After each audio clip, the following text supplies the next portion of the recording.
So it was that the conflict between the New Canaanites and the Whitelegs was finally resolved.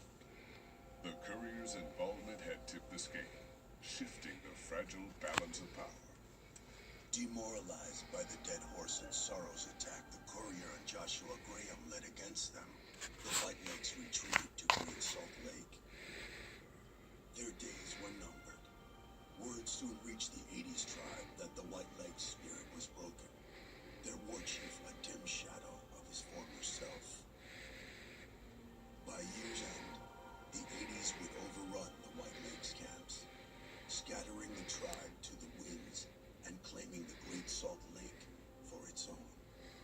The Sorrows fought beside Joshua Graham and the dead horses, eradicating the threat the Whitelegs posed to Zion. Seeing the courier convince Joshua Graham to spare salt upon wounds, the Sorrows learned that retribution could be tempered by mercy.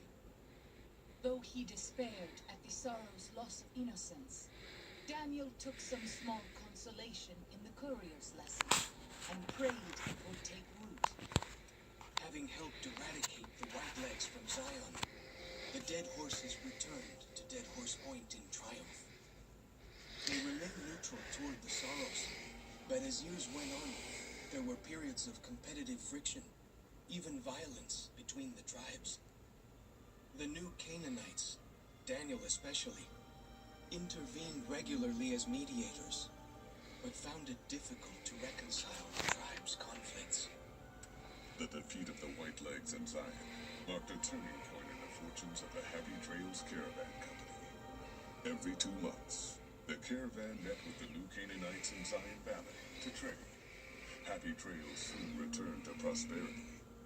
The vigilance of the Sorrows and dead horses in defending southwestern Utah, initially startling to Happy Trails caravans, soon proved a blessing.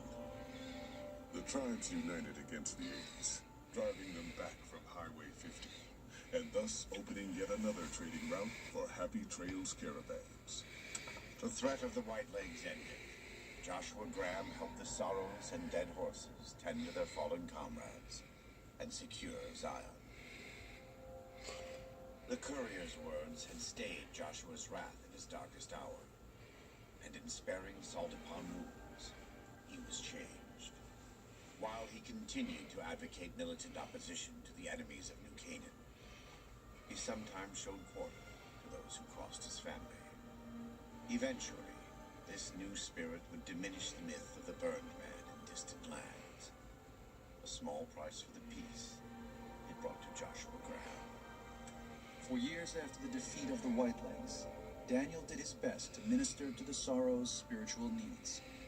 Try as he might, he could not hold back the tribe's increasing militancy and reverence of Joshua Graham. Demoralized, he returned to his family in Dead Horse Point.